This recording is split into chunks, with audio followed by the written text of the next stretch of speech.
জলে ভাসিয়ে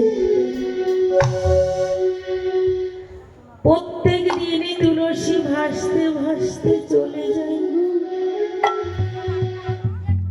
আর ওই সুরধ্বনির তীরে বসে বসে অদ্বৈত গোসাই আমার বললেন, প্রভু গো, যে দেখো জীবের কি দশা, তুমি তাড়াতাড়ি এই কলিযুগে অবতার হও। যেই নামা গো অদ্বৈত গোসাই আমার আকুলে প্রাণী প্রভুকে ডেকেছেন, সেই সময় কি হয়েছে জানো মা? নিকুঞ্জ ভবনে রাধারানী আমার প্রাণনাথের কোলের উপরে মাথা রেখে শয়নে আছেন। আর এদিকে অদ্বৈত গোসাই শান্তিপুর থেকে ডাকছেন। প্রভু বললেন, আমার সময় হয়ে এসেছে, আমার নদিয়ায় যেতে হবে। আমি যে নদিয়ায় যাব, তা যে বেশ ধারণ করে যাব, সেই বেশটা একটু রাধারানীর দর্শন করাই। মা গো, রাধারানী শয়নে আছে তো, সেই শয়নের মধ্যে স্বপ্ন দেখলেন। স্বপ্ন দেখে যেই না চমকে উঠে চিৎকার করলেন, প্রাণনাথ,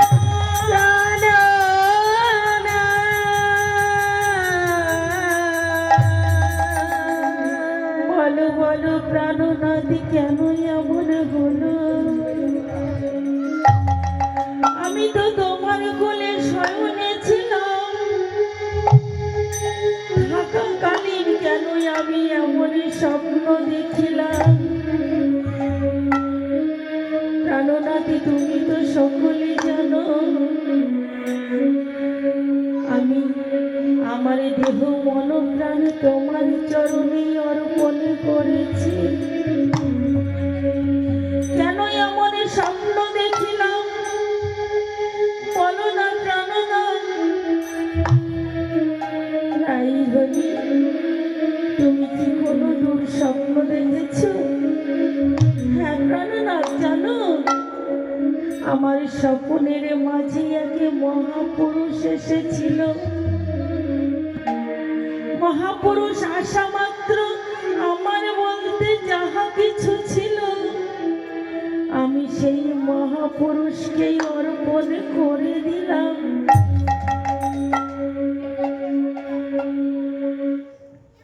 রাইধনী, তোমার বলিতে যা ছিল সবটুকু তার চরণে দিয়েছ? হ্যাঁ প্রাণনাথ। কেন এমন হলো? আমি তো শুনেছি, কোনো যদি সতী রমণীর দুদিকে মনে যায়, সে নাকি পতিতা হয়। তাহলে প্রাণনাথ, আমি কি আজ পতিতা হয়ে গেলাম? যদি না বলবে, তাহলে আমি এই বৃন্দাবনে সকলকে বলিব আমার প্রাণনাথকে কেউ ভালোবেসো না।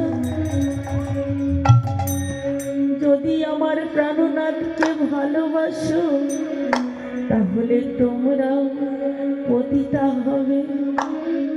বললেন, রাইধনী, শান্ত হও। তুমি যে স্বপ্ন দেখলে, দেখা মাত্র সেই মহাপুরুষ তোমার বলতে নারীত্ব সবটুকু অর্পণ করে নিয়ে চলে গেল। সেই মহাপুরুষটা কি আমার থেকেও দেখতে ভালো ছিল? না প্রাণনাথ, তোমার থেকে দেখতে ভালো ছিল না, ঠিকই তোমারই মতো ছিল। শুধু পার্থক্যটা কোথায় জানো? তোমার মস্তকে সুন্দর কেশ, আর তার মস্তকটা মুন্ডন করা। তোমার পরনে রাজি বেশ, তার পরনে ছিন্ন মলিনী বেশ। তোমার হাতে সাধের মুরলি, আরে তার হাতে কুমণ্ডল। রাইধনী, ওটা আর কেউ ছিল না গো, ওটা আমি ছিলাম। তুমি ছিলে? এই বৃন্দাবনে তোমার কিসের এতই অভাব? তুমি কেন ওই বেশ ধারণ করেছো? রাইধনী, এই বৃন্দাবনে আমার কোনো অভাব নাই। শুধু অভাব কোনটুকু জানো? যখন ভক্তরা আমার নামে করে করে ধুলায় গড়ি যায়, তখন আমি বুঝতে পারি না যে তাতে ভক্তরা কি সুখ পায়। তাই পদকর্তা বললেন, তুমি বুঝবে কি করে? ওমা, রাজা যদি এসে ধুলায় গড়ি যায় তাহলে কি হবে? তা যে ধুলায় গড়ি যায় সেই তার মর্ম বোঝে না মা। তা বললেন, আর কি আশা জানো? তুমি সারাদিনই ধরে ওই জ্বলন্ত উনুনে ভিজা কাষ্ঠ দিয়ে আমার নাম করে বসে বসে কাঁদো, তাতে তুমি কি সুখ পাও? আমি সেই অনুভব করবার জন্য নদিয়ায় যাব ভক্ত বেশ ধারণ করে। রাধারানী আমার বদনটা ঘুরিয়ে দাঁড়ালেন, বলছেন, রাইধনী, তুমি বদন ঘুরে দাঁড়ালে কেন? তুমি যদি অনুমতি না দাও তাহলে আমি কেমন করে যাব? বললেন, প্রাণনাথ, তুমি কি জানো না, তোমার ওই কমল অঙ্গে আমি যখনই চন্দনে পরাই,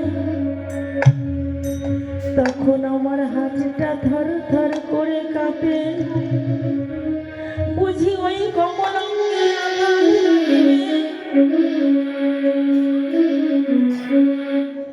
সেই কমল অঙ্গ ওই নদীয়ারি মাটির উপরে গিয়ে গড়া করে দেবে, আমি তো তা সইতে পারবো না। প্রাণনাথ, তুমি যখন যাবে ভেবেছ তাহলে যাও, কিন্তু আমি যেটা বলি সেটা তুমি শোনো। তুমি আমার সঙ্গে করে নিয়ে যাও। কি করবে জানো? আমায় উপরে রাখিও, তুমি ভিতরে রাখিও, যাইও